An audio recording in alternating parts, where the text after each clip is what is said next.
Hey folks, it's Marvin Cash, the host of The Articulate Fly, and we're back with another On the Salt with GotOne with Captain David Blinken. David, how are you doing? I'm great, Marvin. How's it going in this late February? It's kind of almost officially spring here in the Southeast. I mean, it's crazy. I probably saw my first robin 3 or 4 weeks ago. The red buds are blooming. The daffodils are up. It was almost 80 degrees today. Oh my gosh. I don't think the robins ever left the Northeast. I see them from time to time when the weather warms up. And all I know is there's a bright red spot on my calendar for March 10th because that's when daylight savings time begins. So I'm like counting the days. Yeah, it gets you to shift away from show season and tying to actually think about getting back on the water. Oh, yeah. Yeah. And we got stuff to talk about regarding that as we get into our chat tonight. Yeah, and it's interesting, last time we talked about cleaning fly lines, but I think an even more important topic we were talking before we started recording was kind of getting ready for the upcoming season. Oh, yeah. I'm sort of a creature of habit, so I kind of have a checklist of stuff I like to make sure I have that I can't do without. There's always a couple of things you forget, and you're like, darn it. But there's those important things that you can never forget. So I kind of have the checklist, and then I've got 2 bags that are always packed. I got my freshwater bag, and I got my saltwater bag. So as long as the checklist is set and I've got those bags ready, I can just grab and go and not worry about forgetting things. The right reels, the right lines, which fly boxes I'm going to go grab. And that's kind of me. I'm a creature of habits. So there's, getting into those habits, setting an intention, so to speak, for how I'm going to approach the beginning of the season. So I don't, leave out some of the most important pieces of equipment is really important to me.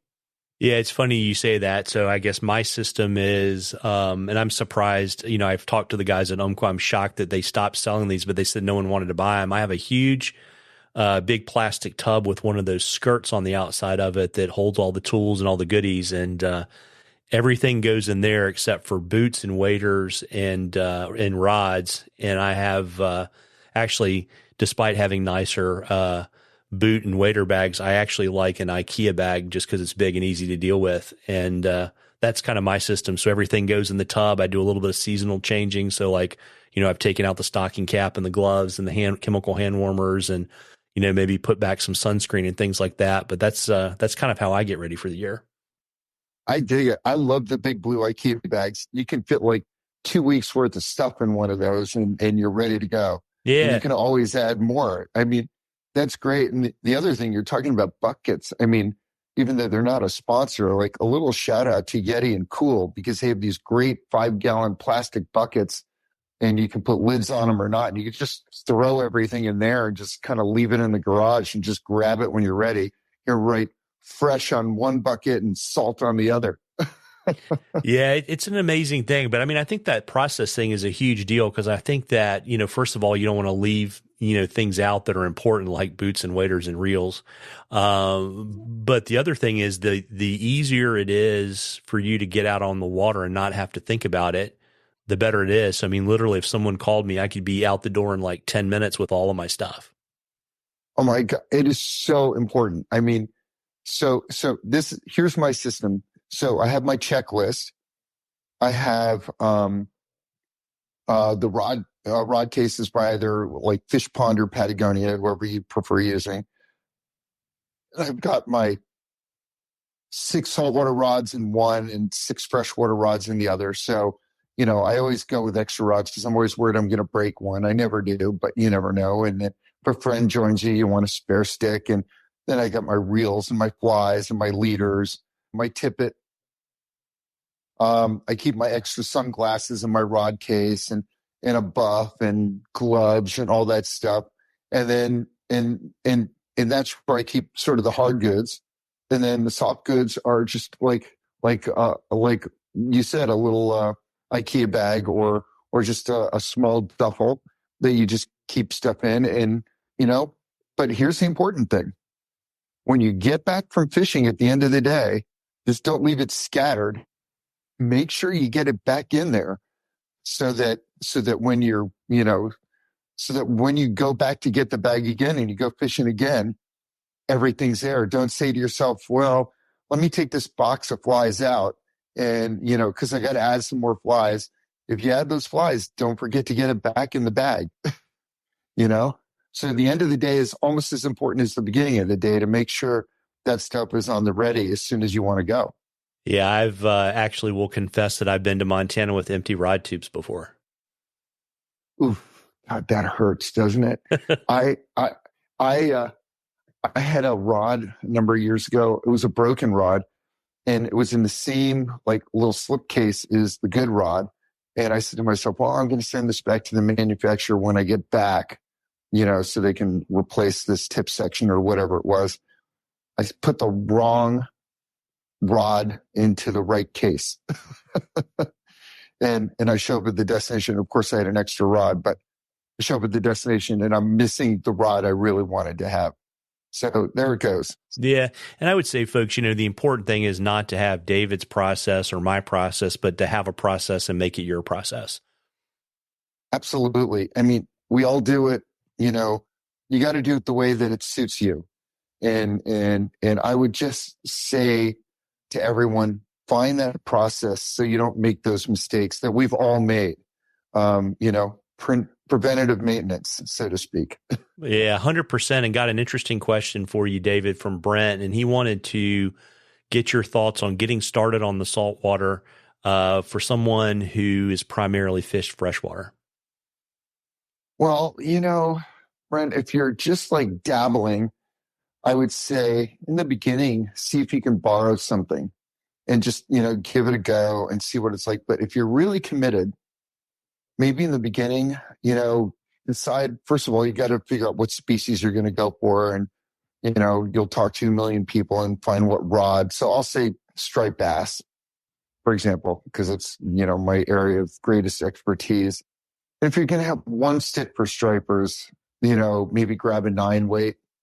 And in the beginning, while you're trying to figure it out, don't go expensive, or better yet, go online to one of the auction sites and get used equipment. You can get $1,200 of what was $1,200 a couple of years ago. You could pick it up for, maybe $600-700 now, rod, reel, line, everything you need. So I would say in the beginning, be conservative about your approach and take your time to learn the equipment and to get familiar with whatever rod you want to use. And then you can go and say, all right, I want a Hardy rod and reel. And you go and you buy that, or you want another manufacturer's rod and reel, you go and buy that. After you played with different tapers and, both in line and rods. And of course there's, many different reel brands out there. So, you just, it's like anything. It's like golf clubs, you got to swing a couple of sets before you figure out which the right one is. Yeah. And I mean, I would say too, to your point, there's no reason in spending money on gear that's not going to make a difference where you are at that, point in your journey in the sport. Right. Take that money and spend it on instruction or fishing with a guide like you, David, or someone else, because, that's going to help you get better a whole lot faster than starting out with the most expensive gear on the market. Yeah. I mean, if you're just going to go saltwater fly fishing, now and then, don't buy the gear. If you can fly cast, 5, 6 and 7 weights for trout, you're going to be able to fly cast, 7, 8, 9 weights for stripers or bonefish or something. And again, it goes back to what we talked about a couple weeks ago. Go practice, then get a guide and do it and see how much you like it before you really make that big investment into equipment. Yeah, certainly before you buy a boat, right? Yeah. Well, what the 2 happiest days in a boat owner's life is, right? I do not. The day he buys his boat and the day he sells his boat. Yeah, there you go. And for folks that are, on the salt, I mean, what's part of your kind of spring process on the boat front? Well, my boat's wrapped up right now. I've got a nice cover on it.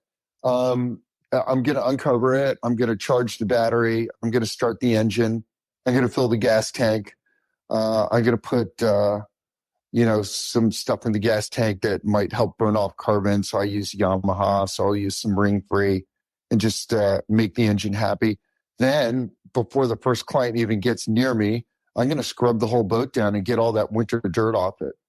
And that's what I'm going to do. And then the next thing is, because my rods live on the boat all summer long, I'm going to make sure, as I did at the end of the season, make sure the rods are still clean and not full of winter cobwebs. Going to get those on the boat, all the flies, and get the boat set up. So, I can just sort of go on automatic and not worry about what rods are there for clients. I can worry about the guiding portion. And it's funny, I'm kind of regimented. So I keep the right-hand retrieve rods on the right side of the boat, and the left-hand retrieve rods on the left side of the boat, both port and starboard. And I keep the sinking lines on the bottom two racks and the floating lines on the top two racks. So I know where everything is. So if a client's asking me for a particular rod, I can tell them right away, and they're not jumbled up. And that's me. And I know it's a little bit, it's a little bit, for lack of a better term, it's a little OCD on my part, but that's, that's kind of where I am. I have to make sure everything is in its place so I can worry about the guiding and not worry about, where the equipment is. Yeah, I can certainly dig it. And, anything on the trailer front that folks should think about? So you definitely want to make sure, if you didn't repack your hubs in the fall, definitely repack your hubs. Make sure the tire pressure is good. Make sure your bunks are in good working order, whether or not you have roller bunks or you have fabric bunks. You want to make sure there's no tears in that, because if there is, or if the rollers aren't working, or you're missing a roller, you can put a pretty good gash in your hull. So that's important. You want to make sure your trailer tongue is in good operating order, and your jack, which is probably what your trailer's been sitting on all winter.